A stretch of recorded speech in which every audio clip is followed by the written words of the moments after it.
say we, TA Article 10, union business. Met on 16. I already have a team. I showed a TA on that.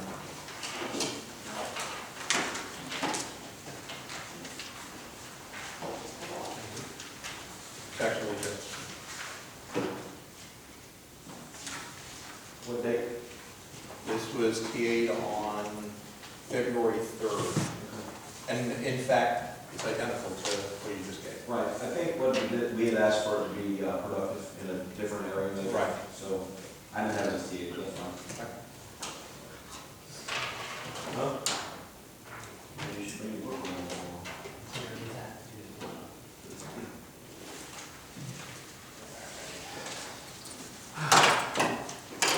All right, so on Article 21, which is the uniform allowance, actually, this is the first that we've heard that there was an issue with procuring pants. I understand there's been an issue with comfort of them. We're going to have to look into this and see what we can possibly do with respect to the vendor.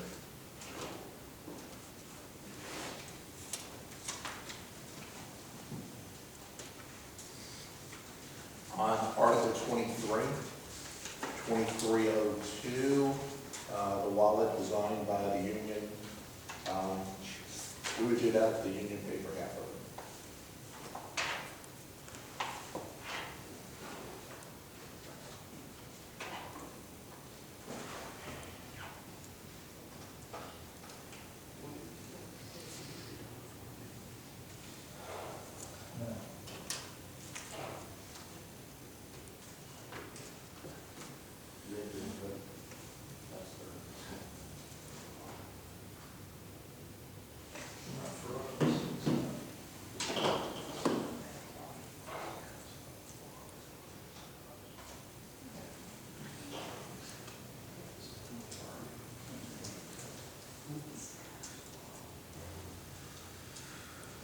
So 2303, the guns, don't make a lot of sense to us because these are brand new weapons that we're purchasing for about 30 people.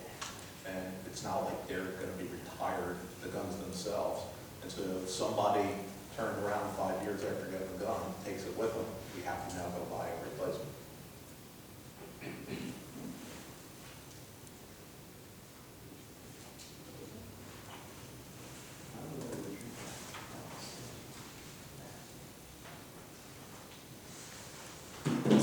On Article 25, the policies, we'll come back to you on that.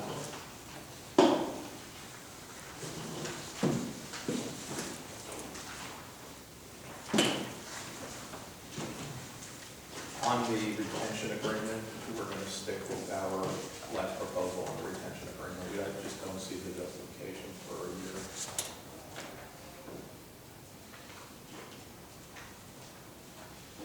Unscheduled leave bonus day, we will take a look at that.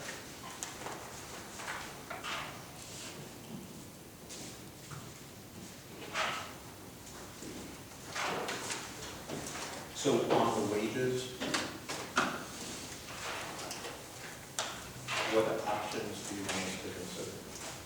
Do you want us to consider the potential for a reopener in the second and third year on the wages? Yes? Yes. Okay, I'll take that. We'll take that back.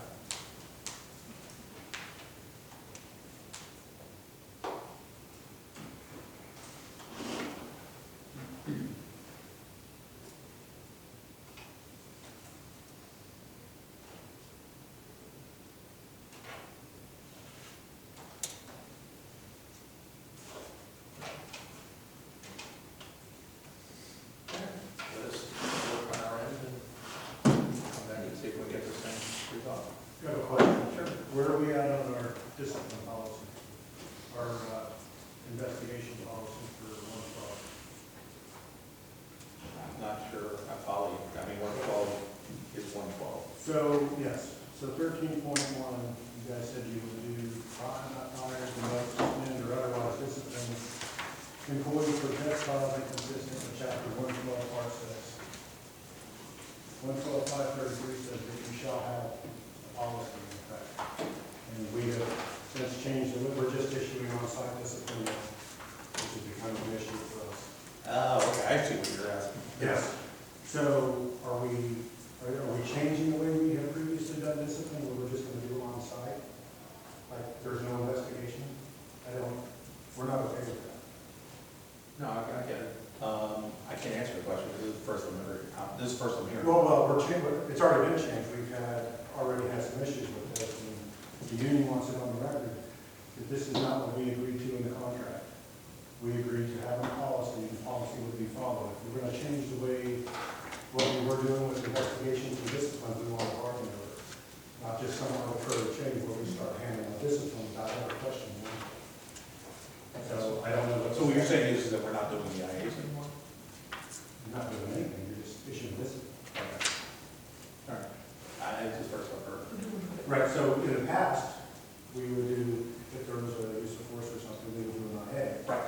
It would go through the process, which is required by statute. It's not just 112, it's also 134. Or 943, 1315. We're not doing that. Our issue with it is, we're not talking about the discipline, we're talking about the process.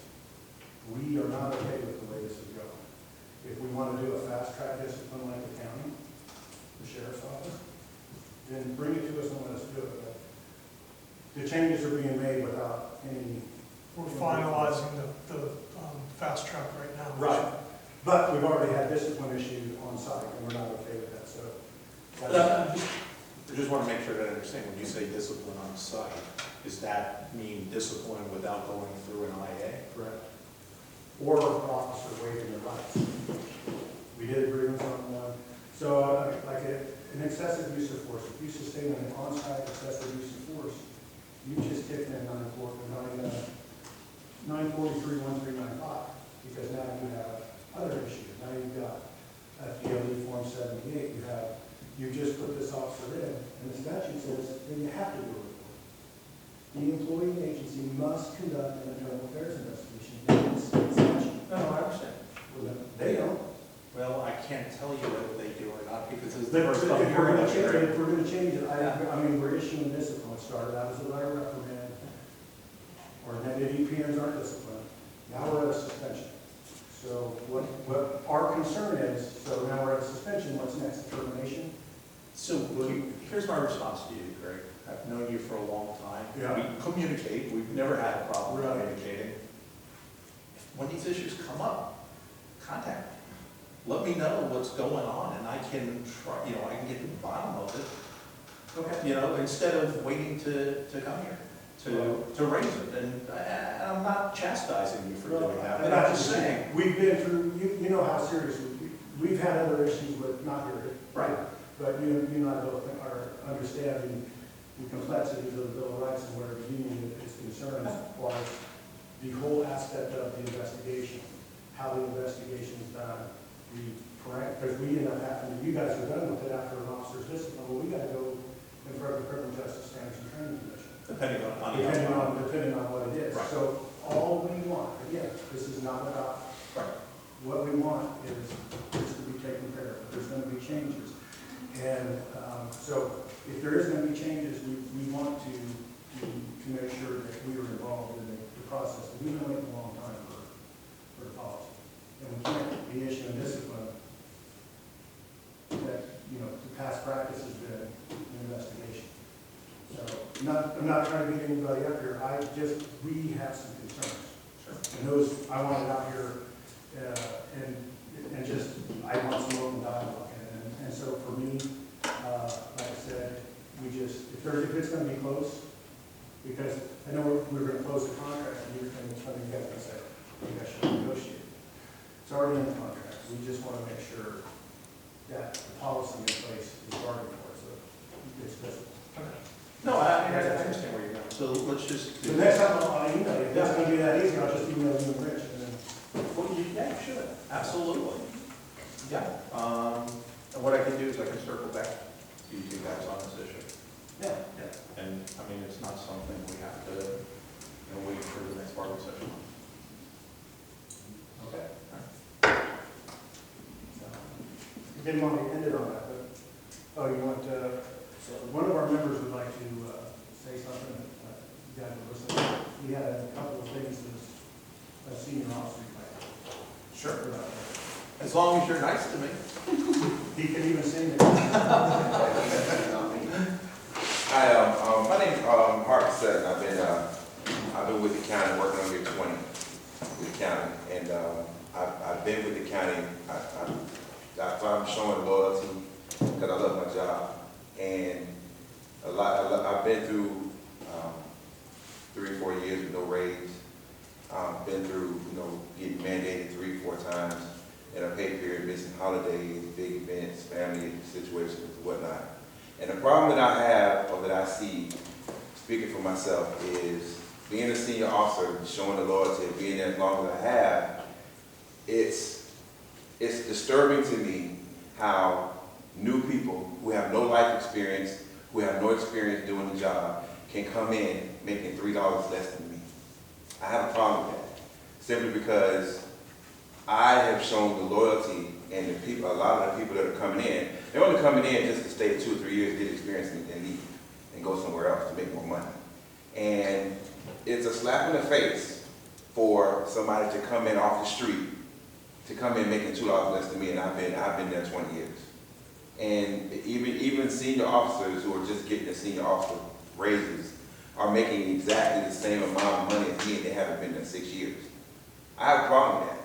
And it's the consensus of the jail that the county sees us as, we ain't going anywhere, we got you, you stuck, there's nothing you can do.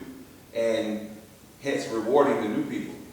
You guys gave 3 compressions since 2010, and in those compressions, the newer people who weren't even senior officers yet got money, whether it was 5 cents or 40 cents, one as high as $1. And during that time, I got 0. Nothing. I'm gonna be full disclosure. I make $24.73 an hour. And it's bad when somebody's been there 3 years is coming in making 50 cents less than me. And I don't want to think that your mindset is, you've been here 20 years, we got you, we ain't going nowhere, let's concentrate on the new people. I don't believe that. I don't want to believe that.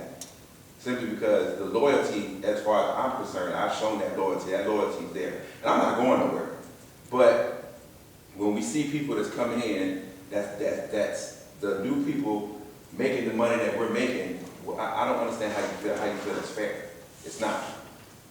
And we're training, we're the senior officers. The senior officers are training these new people, and these are the new people are learning from us. Once we're gone, whatever happens in that jail 5 to 10 years from now, it's not going to be what's going on right now. We're going to have to do, you guys are going to have to come back and do this a whole other time again. And it's the older people that's making this jail run the way it needs to run, and we're being taken advantage of, and it's not fair. It's not. So that's all I want to say. I just want to put out there that, the pay is, I'm not saying the pay is good, I'm not saying the pay is bad, I'm not saying we're gonna get rich off of this, but the older people that have been there through thick and thin, that have shown loyalty, should be compensated as far as what we deserve and what we should have. That's all I'm saying. Appreciate it, thank you. And just to let you know, I can only speak to the conversations that I've had with my team over the years. And no one has ever said, hey, we got the older folks, we got the more senior folks, we're not going to try to do something for them. Unfortunately, with respect to the issue of fairness, the market keeps moving, and we keep having to raise starting pay. And that's having an effect because we don't have the money to give everybody a corresponding pay increase. But if the market keeps moving and you're raising the starting pay, why are you keeping the people that's been there where they are? Because you would think that because we weren't, when the market was moving, and we weren't getting anything, but the compressions that you guys put together over those 3 times, people were still making money, making more money while the market was moving, but we were still standing still. Even at a hiring freeze, we were still at the same rate. And we had people in the county that we were reading in the county magazine that the county people are giving themselves $65,000 raises while we're not getting anything. And